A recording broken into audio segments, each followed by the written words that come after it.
Hey, Joe Vizio here again. As you see, it is getting dark. I got one of the little overhead lights on so you can see me if you so desire. I don't know why, because I definitely don't have a face for TV. I got a much better face for radio. But, you know, I've done a few videos that, I don't know if you've seen them, but, you know, you can barely make out the line of my big nose. Give me one moment. I got some trash up on my roof that I'm going to throw out into the dumpster because, you know, don't forget, I am a janitor and I'm at work. So, right back. Go throw my barsootie out.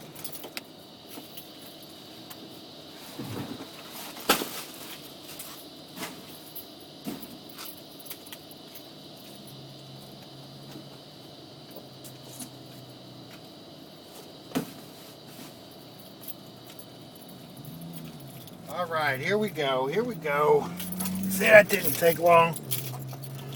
Okay, so just wanted to kind of tell another little story, but you know, I kind of trying to keep everything, you know, time-wise down, because I know I can kind of get long-winded, and you know, I use a lot of uhs and I go off on a lot of little sidebars and stuff, kind of like how I'm doing right now. But I mean, it's kind of how I am, man. If I can't paint the whole picture for you, then, you know, I'm not going to draw you a couple stick figures. But I kind of, as the last story, I was, you know, talking about baseball and how much I love baseball. And I told the little story of my my baseball coach coming with me to pick up some bases at the house, and you know how my father was really didn't have much to do with my baseball. You know, when I say didn't have much to do, I'm not saying he didn't have nothing to do with it. I mean, he did sit in the stands and yell criticisms at me while I was playing. So he wasn't like an absentee, but you know, he definitely didn't coach my team. But, you know, the man don't want to do it, the man don't want to do it. You can't make anybody do what they don't want to do.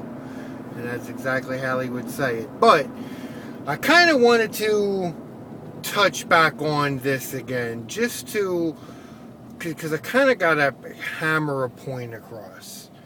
And you know, a lot of us are parents and are even getting into the point of being grandparents.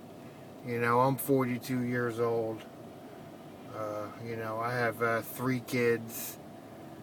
2 of them I've kind of don't have the best of relationships with. You know, there is some partial fault from me.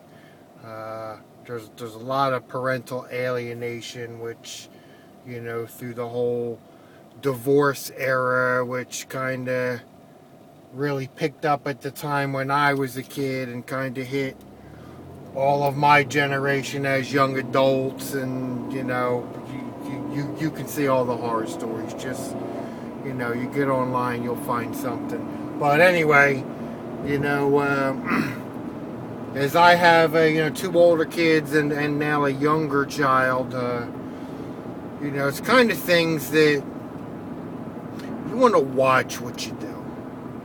Because sometimes, you know, there's some things that are going to be important to your kids. It may not be so important to you, but to your kids, you know, it's a big thing, you know. I may not like the pretty ponies, but, you know, my daughter does.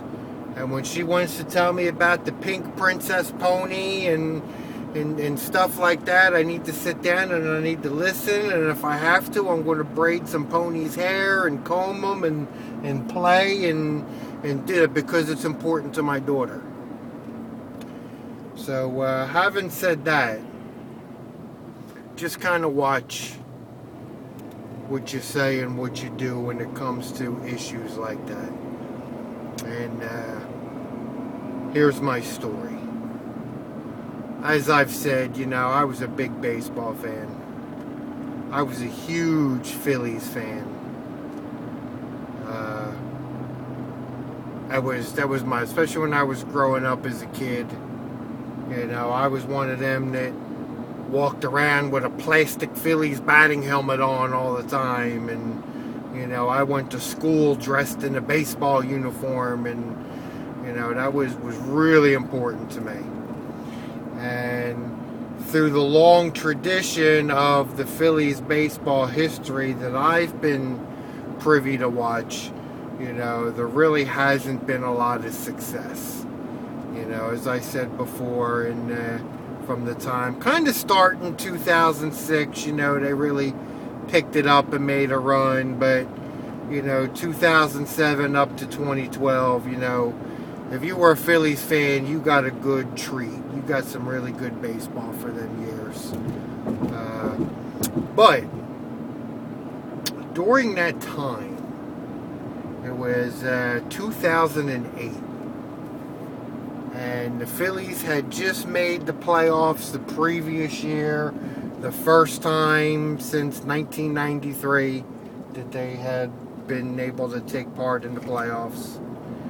And the next year, in 2008, was the year that the Phillies won the World Series. And during that baseball season, and you could see, the Phillies, they were winning. They were playing some good ball, man. And my father, knowing how important the Phillies were to me, and here they are, winning, one day while I was at work, when he came in the morning,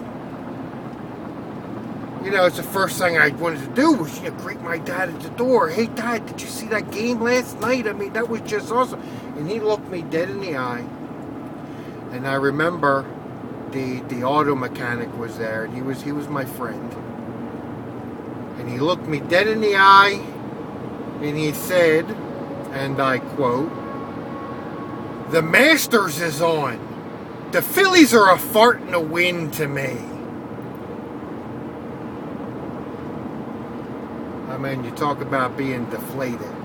And this isn't just, I guess, applied to little kids or anything like that, because I wasn't a kid. I was 34-ish years old, something to that effect. That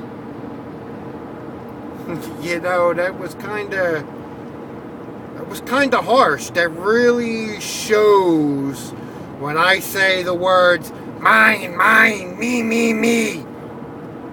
That's a prime example right there. He couldn't just stop and say, hey, yeah, I hear they're doing too good. I missed the game because, the Masters is on and that's what I prefer. But you know what? Good for you, man. I hope the Phillies go all the way. The Phillies are a fart in the wind to me. Okay, Pops. So, later on, during the baseball season, we're kind of getting to the end. And my wife's sister and her husband were here in Florida visiting from Medellin, Colombia. And her brother-in-law, my brother-in-law now, is a master in making jewelry. This guy is creative, and he creates works of art. And he took, best I can describe, it's just a perfectly round piece of granite, and he hand carved on both sides of that little piece of granite the logo for the Phillies. And he punched a hole in it, and he ran a leather strap around it so it can be worn as a necklace. And he gave it to me.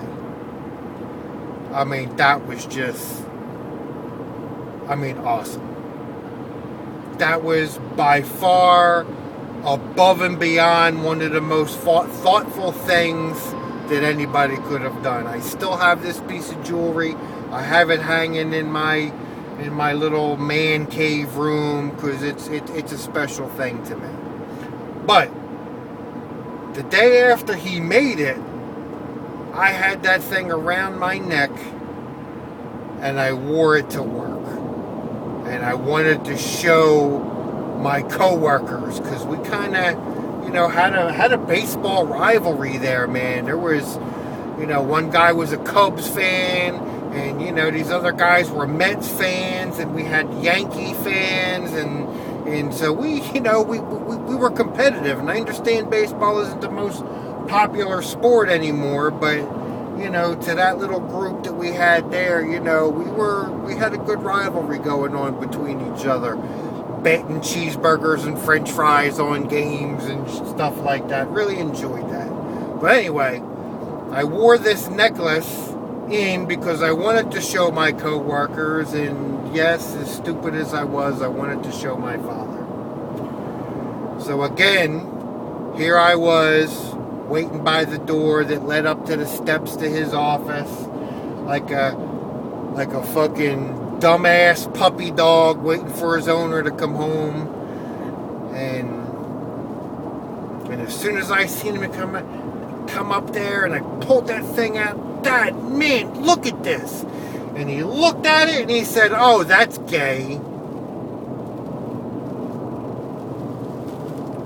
I mean, haha, yeah, joke. I don't know if somebody actually is watching this, leave me a comment. Am I petty to get upset about that? I mean, at the time, that just, talk about knocking the wind out of my sail. And again, the auto mechanic was there. And, to hear that, I kind of understand, and he got a chuckle out of it. But he also knew that it was pretty serious, because as he was laughing, he was kind of walking away, shaking his head. His eyes were as big as saucers. And, again, it was kind of funny, but he just couldn't believe that, this guy had said that, especially after, it was probably a month prior to that was the fart in the wind comment.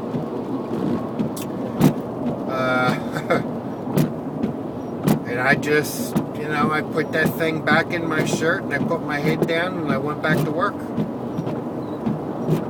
And later on that year, after the Phillies had actually won the World Series, I remember me and my wife were just on the edge of our seats watching this game, and big kudos to my wife. She really got into this with me, and she really put her heart and soul into it with me. So that's what made it more enjoyable.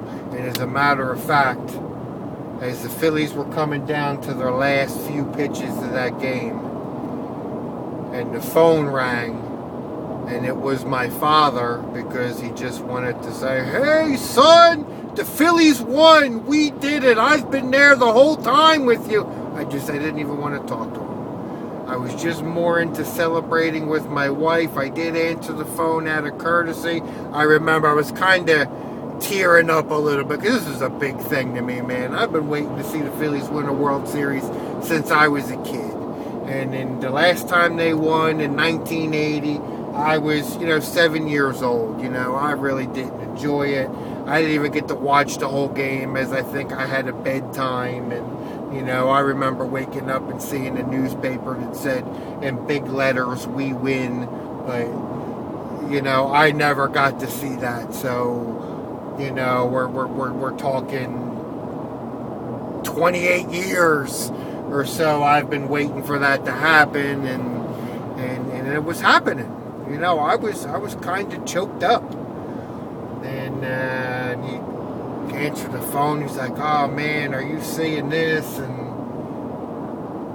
I was just like, yeah. And he's like, oh my God, you're crying. I said, well, I mean, this is just, I said, listen, I'm going to go and I'm going to enjoy this with my wife. And I just, said goodbye and I hung up, and me and my wife continued our own celebration because, this meant a lot to me. It's meant a lot to my wife, as she really took the time to understand baseball and watch these games with me, and she really deserved that celebration as much as I did. So we did our own little celebration, and shortly, very, very, very shortly after that is kind of when things really took the turn for the worse between me and my father. This is when, I don't know if you watched the video, about when I returned from Kentucky and I started working for this cocksucker, pardon my French. When things really fell apart between us, this is right, it was October of 2008, and by January of 2009, matter of fact, it was January 13th, 2009, was the day that my termination officially took effect, and I shook my father's hand. I said, thanks for everything, and I walked out of his office and never spoke another word to his face again. So, just watch what you say to your kids, man. I mean, nobody's perfect and all that, but, you may not like G.I. Joe or the Transformers or Pretty Ponies or something, but when your kids come up there with you and want to show you, take the time, look at it, validate them, let them know that they are important, what they think is important, and they might grow up to be better human beings. They might be balanced. They might learn to not only hold things important to them, but to also return the consideration to others. And that's kind of an important thing there. The world is kind of falling apart of that human bond that we forgot how to human. And, I think a little bit of that kind of goes a long way. So, take it for what it's worth. Leave me a comment. Let me know how this is. Let me know if you need to curse me. Sorry about the light. It's 8 o'clock Eastern time here in Florida, and you can see that we're kind of closing out on our summer as it's starting to get dark. An hour earlier than what it did last month, but this is a good time of year. We can turn the air conditioner off for a little while. Well, not so much yet in Florida. We gotta wait till mid-October, but I know some folks up in Tennessee and Kentucky, the Carolinas, Pennsylvania, all that. Y'all are enjoying some pretty good weather right now, so be good to each other. Relax. Take your time. See things. Listen. Use your head. And, if you want to make videos like this to try and make yourself feel better or help others, and you want to leave a link to one of your videos, go ahead and do that in the comments, and maybe one of the 3 people that watch my videos might come and watch your video. And then if all else fails, kind of seek out Ollie Matthews. He's got a pretty good show going on. I mean, to call it a show, but it was helpful. So enjoy.